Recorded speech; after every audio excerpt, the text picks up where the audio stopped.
Hi, Goddess of Love here. Again, kamusta kayo dyan mga goddess ko? So, yeah. Another reading na naman tayo today for the fire signs, Aries, Leo, and Sag, no? So, yeah, let's see anong meron sa sitwasyon ninyo ng iyong person right now, mga fire sign, no? And again, self-care advice for this week and overall advice from the universe, no, message or advice. So yeah, let's start with you, Aries, no. So yeah, let's how are you dyan, no, mga Aries natin dyan? So let's see anong merong sitwasyon sa inyo right now, no, ng iyong person on your mind, no, right, Aries? So kuha tayo dito ng 3 cards for you, Aries.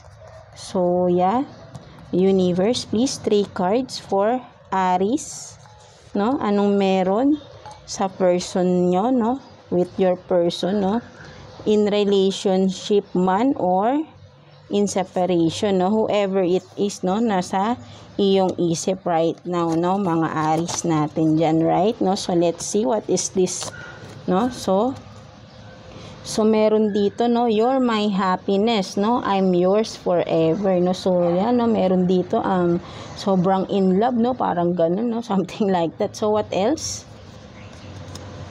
I'm coming, please wait for me, love you unconditionally. So yan, no, sabi ko nga, no, merong sobrang in love rito, no, mga Aries, no. So what else, no, may red flag. So ano ito? Emotionally unavailable.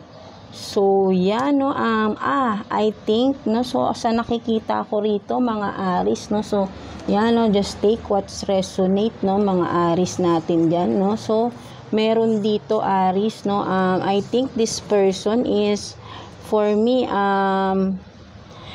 baka for some of you, no, may mga nanliligaw sa inyo, no, may mga nagkakagusto, no, something like that, no. So kasi I'm coming, no, so hindi pa nangyayari or parating pa lang itong tao na to, no. So for some of you, this is new person, no, a new person, no, but then kasi wait, no. So maybe for some of you, kilala nyo na rin to, Aries, no, maybe ikaw to, or basta kung saan kayo makaka-resonate, right, no. So right now, emotionally unavailable. So hindi pa nagko-confess ng feelings itong tao na to, no, maybe ay nahihiya itong tao na to, no, for some of you, no. So yeah, no, I think this person is really loves you a lot, no, Aries, but then hindi niya pa ito naaamin, no, something like that, no. So but then may please wait for me, no, parang siguro nire-ready niya tong sarili niya, no, something like that, no. So I think this person is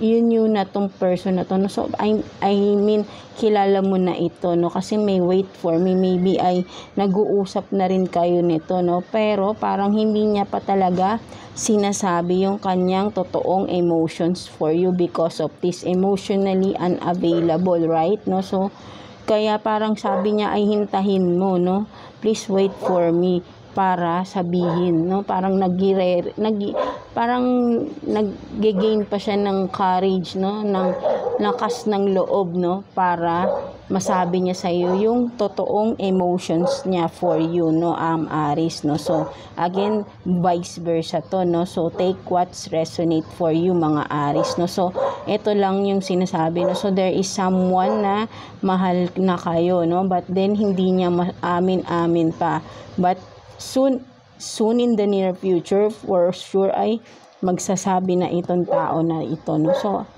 kung sino tong nararamdaman nyo na ito ay eto na yon, siya yun, no, something like that, no. So what else? So tignan naman natin, no, anong self-care advice for you this week, no, mga Aries natin dyan, no. So kuha tayo ng 1 card for you, mga Aries, no, universe, 1 card for Aries, no. So yeah, anong self-care advice for Aries this week? So you have this, no, look for the fairies, no, look for fairies, no. So yeah, no, for some of you, what I see here is maybe ano kayo, no, parang masyado kayong parang marami kayong mga Yung for some of you, parang ang nakikita ko dito is masyado kayo into 3D world, no? Something like that, no? Parang focus lang kayo sa 3D world, no? Yung parang energy, kung bagay yung parang ang nakikita nyo lang is yung kung ano lang yung nasa harapan lang nyo, parang hindi nag-expand yung inyong mind, no? Something like that, no? So, ito yung nakikita ko rito, mga Aries, no? So, for some of you, parang napaka-close ng inyong isip, no? Sarado yung inyong kaisipan sa paligid nyo, no? Kung ano lang yung parang ginagawa nyo lang is ayun lang yung palagi nyo lang everyday na ginagawa, no? So, parang sinasabi dito ng iyong for you to have this, no, self-care mo is to expand your mind, no? Your creativity, no? Because lahat tayo may kanya-kanyang creativity, right? No? So, parang ikaw ay parang feeling ko dito, Aries, ay parang yun nga, sarado yung mind mo, no? Parang nakafocus ka lang sa 3D world, no? Parang you don't expand. Yung nga, yung parang sa sobrang focus mo lang sa 3D world, no? Material things, no? So, focus ka lang sa parang wala nang excitement sa iyong lifestyle, no? Something like that, no? So, parang with this, no? Parang sa mga magical, something like that, hindi ka naniniwala, no? So, yeah, for some of us naman talaga, no? Hindi naman naniniwala sa ganito. But then, parang ang sinasabi lang dito is, yung iyong imagination, no? So, maybe, imagine things, no, on your mind, no, something like that, no. So para magkaroon ng exercise din yan sa iyong mind, right, no? Maybe for some of you, kaya nga kung ano lang yung ginagawa nyo, yun na lang everyday, no, walang something new, no. So why start to create something new kahit sa utak mo lang, no, something like that, no. So create something magical, no? Parang para ma-exercise din yung iyong mind, no? Something like that, no? So you need to exercise your creativity, your imagination, no? Sa iyong isip, right, no? Talagang parang yun nga, no? Para magkaroon ka rin ng mga new ideas, no? Something like that, no? So maybe ay talagang parang sarado yung kaisipan mo dito, no, mga Aries, no. So ayun lang yung nakikita ko dito, Aries, no. You need to expand your mind, lalo na for this week, no. So you can have new creative ideas, new ideas, no. Maybe kung sa work ay parang madagdagan din yung iyong ideas, no. Siguro kailangan mo mag-aral, no? Something like that. Do some nagbasa-basa ka ng libro, no? Para ma-exercise yung iyong kaisipan, no? Something like that, no? So merong mga bago na dumadating sa iyong isip, no? Something like that, no? So ayun lang naman yung nakikita ko dito, no, for some of you Aries, no? So your self-care for this week, no? Maybe yun nga ay magbasa-basa kayo ng mga libro, no? Something like that, no? Para something interested, no? Para dagdag kaalaman, no? For some of you, no? So ayun yung nakikita ko rito, no? So what else, no? So tignan natin naman anong overall advice or message ni universe for you, mga Aries, no? So kuha rin tayo ng one card for you, Aries, no? For overall advice or message from the universe, right? So what is this? So you have this, no, beauty sleep, no. So sinasabi dito, no, ina-advisean ka dito, Aries, no. For some of you, maybe drone na kayo, no, exhausted, no. Maybe in a week, no, for almost a week, lagi kayong work, no. So you need really a good time for sleeping, no. For some of you, palagi rin kayong puyat, no, for some of you. So sinasabi rito na alagaan yung sarili nyo, no. So nakakaganda rin kasi yung, alam mo na, yung tama yung pagtulog natin, right, no. So sinasabi ko nga dito, 'di ba, magbasa-basa kayo ng libro, no, 'di ba, may libro rin dito, right, and your angels are here, no. So nag-aalala na sila sa inyo, gusto nila ay alagaan mo yung sarili mo, Aries, no, for some of you, no. So So, ayan ang kailangan nyo. Need more sleep, no? Wag nang palagi magpuyat. And gain some knowledge, no? Para ma-exercise din yung mind nyo. Magkaroon ng new creative ideas, no? For some of you, Aries, no? So, yeah, that's it, no? So, ayan yung nakita ko sa inyo, Aries. So, I hope naka-resonate kayo with your reading, Aries, no? So, yeah, thank you for watching, Aries, no? So, yeah, no, let's proceed to you, Leo. So, hi, kamusta kayo dyan, mga Leo natin dyan, no? So, let's see, anong sitwasyon meron kayo ng iyong person right now, no? Whoever it is na nasa isip mo, mga Leo natin. So, kuha rin tayo ng 3 cards for you, Leo. 3 cards for Leo, please, universe. 3 cards for Leo. So, yan, let's see what are those cards, right? No? So, let's see. Anong card nyo? So, meron dito, no? It's my fault, no? Merong nagsisisi, no? Vice versa again tayo, no? Mga Leo, no? Energies are pwedeng magkapalit-palit. Pwedeng ikaw to or yung person mo. So, kung saan lang kayong side, right? No? So, meron ditong nagsisisi, no? It's my fault, no? And then, what else? You're my happiness. I'm yours forever, no? So, but then, sinasabi ng person na ito na ikaw ang happiness niya, na sa kanya, na siya lang, na siya ay sa'yo lang, no? Something like that, no? So, what else? I want more of your energy, no? So, yan, no? Talagang kailangan ka ng tao na ito, no, Leo, no? So, maybe ay may separation na nangyari dito, no? For some of you, Leo, no? So, ayun yung nakikita ko rito kasi may nagsisisi rito, no? So, merong nagsisisi dahil may separation, no? So, meron siguro siyang nagawa, no? I don't know kung ano yung nagawa na kayo lang din nakakaalam nito, Leo, no? But then, merong separation na nangyari dito, no? So, ang tao na ito ay nagsisisi, no? Something like that. At talagang kailangan ka ng tao na ito, no? With this, I want more of your energy, no? So, maybe, kaya rin kayo nagkahiwalay. For some of you, Leo, ay sobrang na-exhausted ka na sa tao na ito, no? Talagang literal ay inubos niya ang iyong energy, emotionally, physically, no? Mentally, no? For some of you, Leo, no? So, talagang sumuko ka na rin, no? But then, itong tao na ito ay nagsisisi, no? And finally, no, na-realize niya na ikaw pala talaga ang kanyang happiness, no? At gusto niyang makipagbalikan sa inyo, no? I don't know, no, kung nakikipag-usap na ulit itong tao na to, but I strongly feel na this person will be coming back to you, no, Leo, or ikaw ito, Leo, no? So, again, take what's resonate, no? So, yeah, may pagbabalik dito sa tao na ito because na-realize niya na ikaw talaga ang kanyang happiness at gusto niya maging yun nga ay kumbaga parang kasi nga because may pagsisisi, so na-realize niya na may mga mali niya, no? At talagang ito siguro yung nangyari na sobrang na-drain na kayo, no? For some of you, no? Dahil siguro laging may pagtatalo, I don't know kung ano pang mga reasons, no?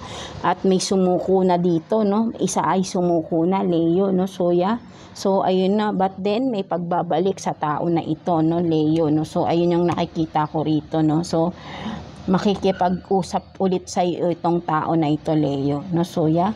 So, yan lang naman. So, I hope naka-resonate kayo with this, no? So, tignan naman natin anong self-care advice for you, Leo, for this week, no? Self-care advice for you this week, no? Kuha tayo ng 1 card for Leo, right?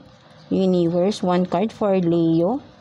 So, yeah, 1 card for the self-care advice, no, for you, Leo. So, let's see what is this. So, you have this, no, intuition, no. So, Leo, no, so, ang sinasabi rito, Leo, you have to meditate, no, for some of you, no. So, tignan muna natin, no. So, for some of you ay malakas ang inyong intuition, no, so, or ang inyong gut feeling, no, or maybe ay literal, no, open ng inyong third eye, no, for some of you Leo, no. So kung sino lang makaka-resonate with this, no, mga Leo, no. So sinasabi rito ng iyong for your self-care advice is to enhance more ang inyong intuition, no. Maybe do some meditation, no, for some of you, no, para mas mapalakas nyo, no, yung bang pakiramdam nyo, no, malakas sa mga pakiramdam nyo, mga Leo, no. Maybe at night, no, mas malakas, no. So you need to exercise more of your intuition, more of your third eye, no, at night, no. So ayun yung nakikita ko rito, no. Maybe ay mas malakas tong inyong third eye, no, during night time, no, right, no. So yeah, for some of you Leo, no. So and for some of you naman, ang sinasabi rito is to listen, no. Sometimes is I think kung ano yung nagiging gut feeling nyo ay tama yun, no, for some of you, no. So talagang medyo malakas din ang pakiramdam nyo, or for some of you naman ay you need to learn how to enhance your intuition para hindi rin kayo naiisahan ng mga tao sa paligid nyo, right, no, mga Leo, no. So ayan lang naman yung nakikita ko. So you have to meditate, no, for some of you this week, no, and enhance or palakasin ninyo ang inyong mga third eye or your intuition, gut feeling, no. Meditate during at night, no, mas malakas, no. So yeah, that's it, no. So tignan naman natin anong self-care advice for you Leo, no, ni universe, overall advice for you Leo, no, advice or message from the universe, right. So kuha tayo ng one card for you Leo. So eto na lang. Yeah, what's your card kaya Leo? So you have this, no, the journey, no. So yeah, no, for some of you Leo, no, yeah, no, because of the third eye, no. So for some of you, because na-open ang inyo na nagkakaroon kayo ng spiritual awakening, no, if you are familiar with that, no, for some of you lang, no, na makaka-resonate. So you are starting your journey na, no, for some of you Leo, no, in regards of your third eye, no. So nag-o-open na, lumalakas ang inyong senses, no, for some of you, no. Maybe that is your journey, no. You are starting with your spiritual journey, no, for some of you. And for some of you naman, Leo, no, sinasabi ni universe dito that your journey will start na, no. Maybe with your career, no, something like that, no, a love life, something new will happen, no, something new is coming to you, no, and it's your journey, that's your journey, that's your destiny, no, is coming, is gonna start, no, ASAP, no, something like that, no. So ayun yung sinasabi dito ni universe for you, no, mga Leo na ito, no. So yeah, no, so I hope naka-resonate kayo with your reading, mga Leo, no. So yeah, thank you for watching Leo.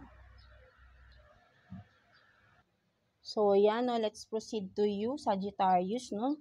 So hi, no, kamusta kayo dyan mga Sag, no. So let's see anong sitwasyon meron sa inyo ng iyong person on your mind, no, whoever it is, no. So tignan natin, kuha tayo ng 3 cards for you Sag, 3 cards for Sagittarius please universe, no, para sa sitwasyon nila ng kanilang person, right. So yeah, let's see anong sitwasyon meron sa mga Sag natin, right. So what is this? We both love each other. I'm waiting for the right time, no. So merong paghihintay dito, no. So what else? You can escape. Ha ha ha. So meron namang isa dito, bitter, no. So what else? Playing all along is my nature, no. So yeah, no, parang same din dun sa air signs kanina, right, no. So Sag, no, meron dito, no, I think you are dealing with a player, no, for some of you Sag, no. So napakahigpit ng tao na ito, no, ayaw kayong pakawalan, no, at natatawa pa siya, no, something like that. So masama ang ugali ng tao na ito, no. This is a player, no, someone who is a manipulator, no. So ang tawag dito, meron talaga siyang intention na hindi ka pakawalan, no, something like that, but then gusto lang niya ay maglaro, no. hindi siya seryoso sa'yo, Sag, no? Because of this, no? Kung makikita mo, ha? Because maybe there is someone na nagkakagusto sa iyo, no? There is a new person, no? Na waiting, no? That's why this person is bitter, no? For some of you, Sag, no? So, just take what's resonate for you, Sag, no? So, ayun ang nakikita ko rito, mga Sag, no? Two person, no? You are dealing with a two person, right? No? So, merong isa rito na you are so exhausted na, no? Gusto mo nang makawala, but then talagang may intention to na wag kang pakawalan, no? Itong tao na to, who is a player, no? Na sinasaktan ka lang, no? But then there is someone new na talagang naghihintay sa'yo, no? Maybe naghihintay ito na makaalis ka na rito sa sitwasyon na ito, no? Mga Sag, no? So, yan, no? So, you need to escape with this person na hindi na talaga mabuti sa'yo, Sag, no? So, wag naman sana, no? I think there is a manipulating here, no? Manipulation, codependency na nangyayari dito, no? And then, of course, someone is really, no? Habitual cheater, no? Something like that, because playing all along is my nature. So, lagi niyang ginagawa talaga tong paglalaro na ito, no? Something like that, no? So, you have to get out of this situation, no? This is not a relationship. This is a situation, mga Sag, no? Nagbe-benefit sa iyo tong tao na ito, kaya ayaw niya ikong pakawalan. That's the truth, no? Right, no? So, yeah, kailangan mo makaalis dito, Sag, because a new person, someone who can offer you a true love, right? So, this person is waiting for you, mga Sag, no? So, yeah. So, I know maybe this is in the near future, no? For some of you, no? So, marami pa kayong ang kailangan niyo muna ay makaalis na dito sa sitwasyon na ito. And after that, I know there is a trauma pa, no? Something like that. You have to heal yourself, no? Before going towards to a new relationship, right? No? So you have to heal, no? So hindi mabilis na process to. Kaya dapat ikaw magdesisyon ka na, Sag, to get out of this toxic relationship, situationship, no? This is a one-sided relationship, no, mga Sag, no? So, be careful, no? So, mag-ingat talaga kayo. And of course, move in silence, no? Something like that, para hindi kayo masabotay ng tao na ito, no? Mag-ingat kayo. And of course, I hope na makaalis na kayo sa ganitong sitwasyon, no? And for you to heal yourself, to start healing, no? Something like that, no? So, yeah. So, yeah, medyo mabigat itong nakuha natin for you, Sag, no? So please, magdasal ka lang kay Lord, no? Para malagpasan mo itong problema na ito, Sag, no? So, yeah. So, tignan naman natin anong self-care advice for you, Sag, for this week, no? Kuha tayo ng one card for you. Self-care advice for Sag this week. So let's see what is this. So you have this, no, write a gratitude list, no. Maybe for some of you, no, mga Sag, no, so makaka-relieve ng stress ninyo is siguro masyado na kayong laging nagiging mainitin ng ulo, parang feeling nyo is parang lagi kayong minamalas, but then hindi, no. Ganito gawin nyo, no? So, magsulat kayo, kuha ka, no? Literal, no? Isulat nyo lahat ng mga magagandang nangyari sa inyo. And then, tignan nyo kung gaano kadami yan. And be thankful. Kasi akala nyo, laging may problema. But then, if you will just think of the good things that happening to you, mas malalaman mo na, ay, hindi pala ako hindi ko pala dapat i-worry itong mga nangyayari because more beautiful things are happening pa rin pala sa akin, right? So, so this is a stress reliever din, no, for some of you, no, writing down blessings that you are receiving, no, and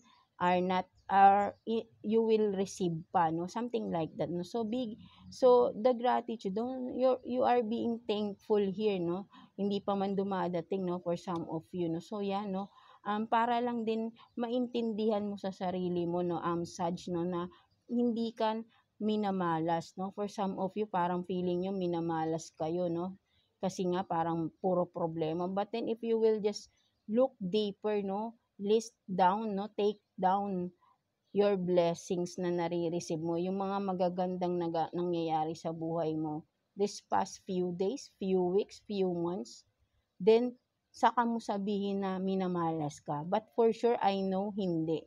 Mas makikita mo kung gaano ka binibless ni God, right? No? So yeah, at makakaramdam ka ng so much gratitude, right? No? So yeah, that's it, no? So tignan naman natin overall advice for you, Sag, no?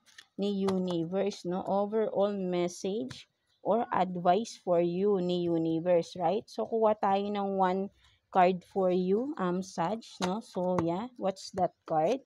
So you have this, no? Healthy boundaries, no? So yeah, no? May kinalaman to dun, no, sa iyong first deck, no. So for some of you, kailangan mo talaga ng boundary, no. Even though na parang hindi masyadong halata, no. Step by step, no. So kung para makaalis ka sa isang sitwasyon, you can start to have this healthy boundaries, right, na may langgam. So yan, no, 'di ba? Healthy boundaries, yung sakto lang ba, parang you are going with the flow, something like that, no. So but then eventually, no, as you go deeper, no, unti-unti makakaisip ka na ng mga paraan na dapat mong gawin. Something like that, no. So you start with a healthy boundaries, no. Ito yung sinasabi sa iyo ni Universe. Ina-advise ka to set healthy boundaries, no. Unti-unti, no, malalagpasan mo 'yan, no.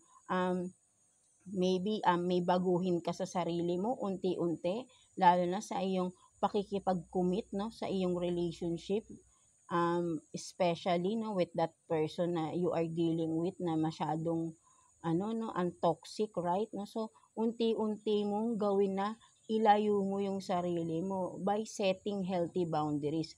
Halimbawa, kung may mga bagay ka lagi na ginagawa for him or her, unti-unti bawasan mo. And at the right time, makikita mo na totally wala ka nang ginagawa para sa kanya. And that person will soon, I'm sure, marirealize niya rin yung mga pagkakamali niya. Basta magdasal lang kayo palagi. But then, of course, you have to get out of that relationship, right? That situationship, right? Mga Sag, no? So, yeah, again, start with a healthy boundaries, no? Unti-unti, right, no. So yeah, that's it for you, Sag, no. So I hope naka-resonate kayo sa inyong reading, Sag, no. So yeah, overall, no, fire signs, no, Aries, Leo, Sag, no. So maniwala lang kayo palagi sa sarili nyo, and of course, katulad nung kanina, ay dapat ay expand your mind, no, something like that, to have more creativity, to have this imagination, no, and from that, magkakaroon ka ng mga bagong ideas, no? Something like that. Be open, no? Sabi ng ganun, parang i-expand mo yung mind mo, no? For some of you, no? Especially kay Aries, no? Right? And, yan, no? Set healthy boundaries, no? Something like that, no? So, kailangan nyo talaga ay dito ay wise decision, no? Something like that, no? So, yeah. I hope, again, no? Naka-resonate kayo with your readings, no? Fire signs, no. So yeah, wag lang makalimot magdasal because mas powerful ang pagdadasal, and I guarantee you that, no, mga fire signs. So yeah, that's it for you, no. So thank you for watching, fire signs.